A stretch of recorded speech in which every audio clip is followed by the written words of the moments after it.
शनि देव को ग्रहों का राजा कहा जाता है। भगवान भोलेनाथ ने इन्हें न्याय के देवता की उपाधि दी है। जो लोग शनिवार का व्रत करते हैं उनको पूजा के समय शनिवार व्रत कथा का श्रवण करना चाहिए।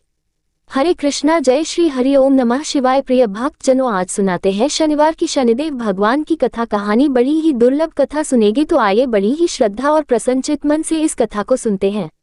चलो कथा सुनाते हैं। आज पढ़े शनिवार व्रत कथा। जाने कैसे विक्रमादित्य पर आ गए संकट के बादल। शनि देव को ग्रहों का राजा कहा जाता है। भगवान भोलेनाथ ने इन्हें न्याय के देवता की उपाधि दी है। शनि देव को बहुत जल्दी क्रोध आता है। इसी क्रोध की वजह से पिता सूर्य से इनकी नाराजगी बनी रहती है। इनके क्रोध से सभी बचने की कोशिश करते हैं, वरना व्यक्ति पर मुसीबतों का पहाड़ टूट पड़ता है। इसलिए इन्हें प्रसन्न करने के लिए शनिवार व्रत रखा जाता है। व्यक्ति शनि दोष से बचने और उन्हें शांत रखने के लिए अनेक उपाय करता है। शनि कृपा से व्यक्ति को सुख और वैभव की प्राप्ति होती है। जो लोग शनिवार का व्रत करते हैं उनको पूजा के समय शनिवार व्रत कथा का श्रवण करना चाहिए। शनिदेव व्रत कथा। एक बार सभी 9 ग्रहों सूर्य, चंद्र, मंगल, बुध, बृहस्पति, शुक्र, शनि, राहु और केतु में बहस हो गई। कौन सबसे बड़ा है? आपस में लड़ने के बाद सभी देवराज इंद्र के पास पहुंच गए। इंद्र असमंजस की स्थिति में निर्णय नहीं दे पाए, परंतु उन्होंने सभी ग्रहों को सुझाव दिया कि पृथ्वी पर राजा विक्रमादित्य ही इसका फैसला कर सकते हैं, क्योंकि वो बहुत ही न्यायप्रिय राजा हैं। यह वीडियो भी देखें। सभी पृथ्वी पर राजा विक्रमादित्य के पास गए और अपने आने का कारण बताया। राजा उनकी समस्या को सुनकर बहुत परेशान हो गए। उनका चिंतित होना लाजिमी था, क्योंकि जिसको भी किसी से छोटा बताया तो वही गुस्सा कर जाएगा। राजा की काफी सोच विचार के बाद उन्हें एक उपाय सूझा। उन्होंने सुवर्ण, रजत, कांस्य, पीतल, सीसा, रंग, जस्ता, अभ्रक और लौह से 9 सिंहासन का निर्माण करवाया। उन्हें उपर्युक्त क्रम में रख दिया गया। सबसे निवेदन किया गया कि क्रमानुसार सिंहासन पर आसन ग्रहण करें। शर्त रखा गया कि जो सबसे अंतिम में सिंहासन पर आसन ग्रहण करेगा वही सबसे छोटा माना जाएगा, जिसकी वजह से शनि देव सबसे बाद में आसन प्राप्त कर सके और सबसे छोटे कहलाए। क्रोध के आवेश में आकर शनिदेव ने सोचा कि राजा ने ये सब जानबूझकर किया है। कुपित होकर राजा से कहा कि राजा, तू मुझे नहीं जानता। सूर्य एक राशि में 1 महीना, चंद्रमा 2.25 महीने 2 दिन, मंगल 1.5 महीना, बृहस्पति 13 महीने, बुध और शुक्र 1-1 महीने विचरण करते हैं, लेकिन मैं 2.5 से 7.5 साल तक रहता हूँ। मैंने बड़े बड़े का विनाश किया है।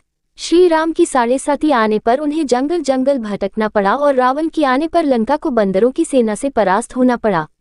क्रोधित शनिदेव ने राजा से कहा कि अब आपको सावधान रहने की जरूरत है। इतना कहकर शनि देव कुपित अवस्था में वहां से चले गए।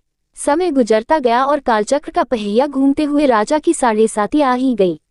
तब शनि देव घोड़ों का सौदागर बनकर राजा के राज्य में गए। उनके साथ अच्छे नस्ल के बहुत सारे घोड़े थे। जब राजा को सौदागर के घोड़ों का पता चला तो अश्वपाल को अच्छे घोड़े खरीदने के लिए भेजा। अश्वपाल ने कई अच्छे घोड़े खरीदे। इसके अलावा सौदागर ने उपहार स्वरूप एक सर्वोत्तम नस्ल के घोड़े को राजा की सवारी हेतु दिया। राजा विक्रमादित्य जैसे ही उस घोड़े पर बैठे वह सरपट वन की ओर भागने लगा। जंगल के अंदर पहुंचकर वह गायब हो गया।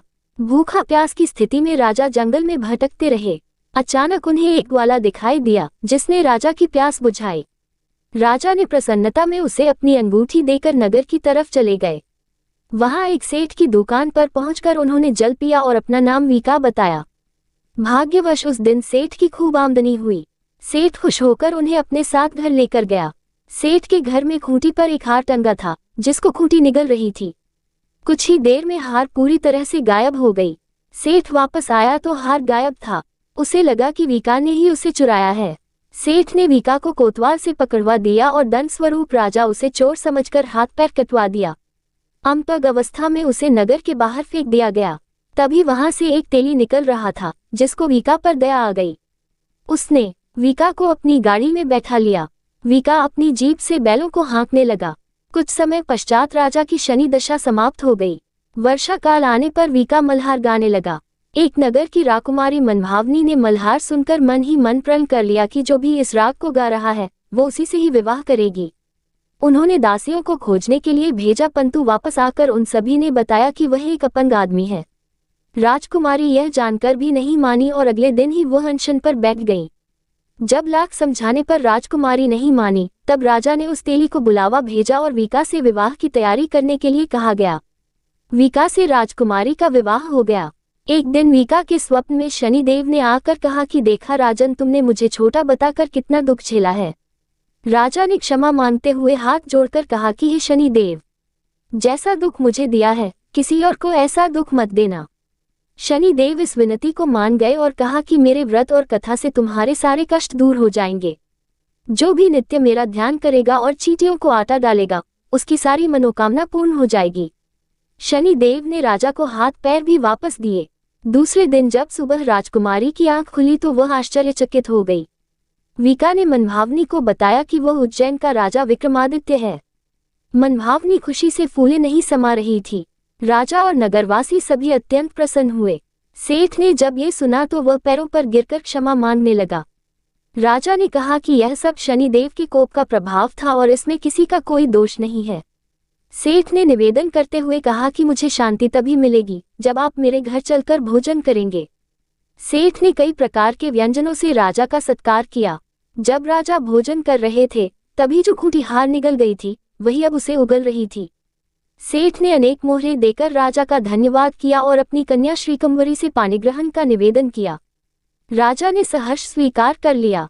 राजा अपनी दोनों रानियों मनभावनी और श्रीकंवरी को लेकर उज्जैन नगरी लौट आए। सारे नगर में दीपमाला और खुशी मनाई। राजा ने घोषणा करते हुए कहा कि मैंने शनिदेव को सबसे छोटा बताया था, लेकिन असल में वही सर्वोपरि हैं। तब से सारे राज्य में शनिदेव की पूजा और कथा नियमित होने लगी। सारी प्रजा के बीच खुशी और आनंद का वातावरण बन गया। शनिदेव के व्रत की कथा को जो भी सुनता या पढ़ता है उसके सारे दुख दूर हो जाते हैं। आज की कथा पसंद आए हो तो वीडियो को लाइक कीजिएगा, शेयर कीजिएगा, कमेंट में शनिदेव भगवान की जय लिखिएगा और हमारे हिंदी स्टोरी चैनल को भी सब्सक्राइब करिएगा।